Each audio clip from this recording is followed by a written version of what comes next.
घर से चलते हैं तो अपने बच्चों को बोलते हैं हमने जिंदा आने या नहीं आना है, ठीक है। ऐसी अवस्था है हमारी, रोने के बिना कुछ और हमारे क्या बोले हम आपको बताओ।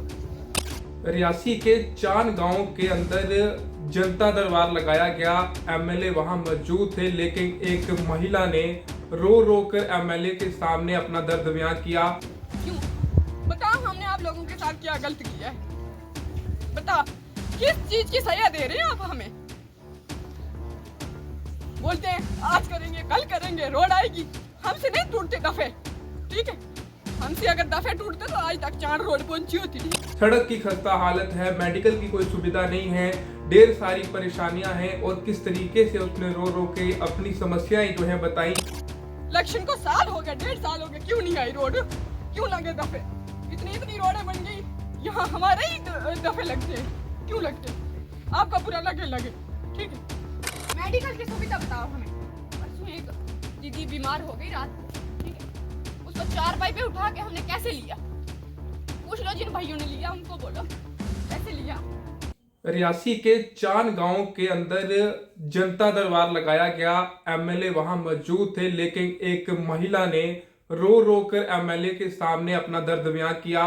सड़क की खस्ता हालत है, मेडिकल की कोई सुविधा नहीं है, ढेर सारी परेशानियां हैं। और किस तरीके से उसने रो रो के अपनी समस्याएं जो है बताई हैं।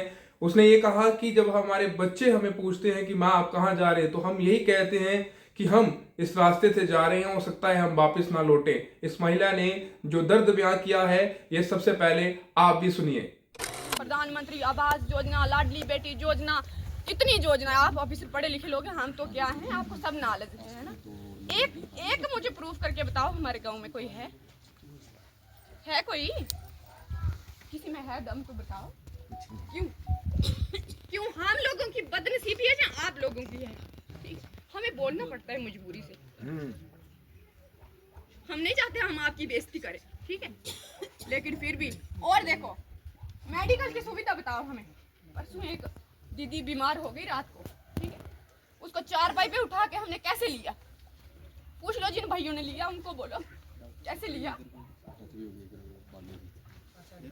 घर से चलते हैं तो अपने बच्चों को बोलते हैं हमने जिंदा आने या नहीं आना है, ठीक है।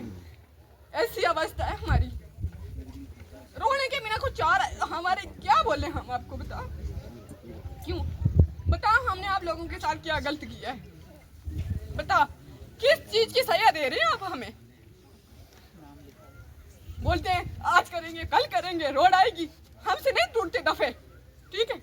हमसे अगर दफे टूटते तो आज तक 4 रोड पहुंची होती, ठीक है। हाँ, इलेक्शन को साल हो गया, 1.5 साल हो गया, क्यों नहीं आई रोड? क्यों लगे दफे? इतनी रोडें बन गई, यहाँ हमारे ही दफे लगते हैं, क्यों लगते हैं? आपका बुरा लगे, ठीक है। हमारे लिए ना घोड़े की व्यवस्था है, ना कोई ढोले की व्यवस्था है, किसी चीज की नहीं। हमारे बस्तर तक टूट जाते हैं गाड़ी के पास जाते तक, ठीक है। आप लोगों ने देखा होगा जिन रास्तों से हम जाते हैं, ठीक। कोई मेडिकल की सुविधा नहीं है हमारे गांव में, क्यों नहीं है बताओ हमें। हम लोगों ने कभी आपको वोट नहीं दिए, क्यों? हम लोगों ने आपको न्यूनतम किस लिए चुना? एक तहसील बनी है, एक कागज चाहिए हमें, 15 जगह हमने घूमना पड़ता है। क्यों नहीं वहाँ कोई 10 दिन बैठता? मैंने रात में भी बोला था, एसडीएम सर से बोला था कि आप निर्माणी रहते हैं, थोड़ी सी दिव्य दृष्टि हमारे चांद पर डाले। लेकिन 1 साल हो गया, बताओ मुझे एसडीएम सर आए हमारे पास? हमारा हाल जानने आए? क्यों नहीं आए? मुझे कोई बताएगा ऑफिसर सर, मुझे कोई बताएगा क्यों नहीं आए? क्यों हम लोगों ने आपके साथ कोई ऐसा कोई हत्या की है? हमने गाय काटी है? हमने कोई स्कूल है, आप देख रहे हो, हाई सेकेंडरी स्कूल भल्लड़ में, यहाँ से बच्चे चलते हैं ना, हमारे माँ बाप अपना घर छोड़कर बाहर बैठते हैं कि हमारे बच्चे पता नहीं कहाँ पत्थर आएगा और खत्म हो जाएंगे। लेकिन कुछ बच्चों के साथ ऐसी हादसा भी हुई कि बारिश में वो स्कूल ही बंद, हफ्ता स्कूल नहीं जाना बच्चों ने। लेकिन किसी ने पूछा हमें कि बच्चों को कितनी प्रॉब्लम है स्कूल जाने में? क्या हमें यहाँ कोई स्कूल की व्यवस्था नहीं हो सकती? ठीक है, अभी आप जा सकते हो, देख सकते हो भल्लड़ किस प्रकार कैसा रास्ता है, ठीक है। और भी बहुत सारी चीजें हैं मेरे लिए, वो मैं शायद मुझे लगता है आपको मेरा बोलने का आधार और बोलने का विषय आप सबको समझ आ गया होगा ना, कि आज के बाद मुझे बोलने का अवसर मिला, शायद मैं अब श्री नरेंद्र मोदी जी से ही बात करूंगी, आप लोगों से नहीं करूंगी, ठीक है? क्योंकि मैं थक गई हूँ बोल बोल के, क्योंकि जब तक मरते दम तक अपने गाँव में लड़ती रहूंगी और जब तक मेरा हृदय, जब तक मेरे शरीर में प्राण है, तब तक मैं अपने गांव के लिए लड़ूंगी और धर्म के लिए लड़ूंगी। क्यों नहीं आज तक हमारे गांव की सुविधा दी गई? एमएलए सर से मैं आशा करती हूँ, अपील करती हूँ, अपने सत्र में आप, अपने विषय में आप हमें सारी घटनाओं के बारे का, मेरे प्रश्नों का उत्तर देंगे कि क्यों यहाँ अव्यवस्थित रहा हमारा गाँव।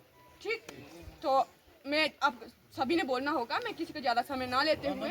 जय भारत माता की जय। आज माँ की आंखों में आंसू हैं, सभी बोल लेंगे, बोलो, आज माँ की आंखों में आंसू हैं, हम माँ के आंसू पोंछेंगे, हम धरती की ताकत जगाएंगे, हम देश को नहीं, हम पहले गाँव को सुखी बनाएंगे। ठीक है, हम बड़ी बड़ी बातें करते हैं ना, नहीं किसी को चींटी मर जाए उसकी हाल नहीं पूछे, चले देश को विश्व गुरु बनाने। ठीक है, तो मेरे विषय को ध्यान में रखते हुए आप सबसे आगे चाहती हूँ।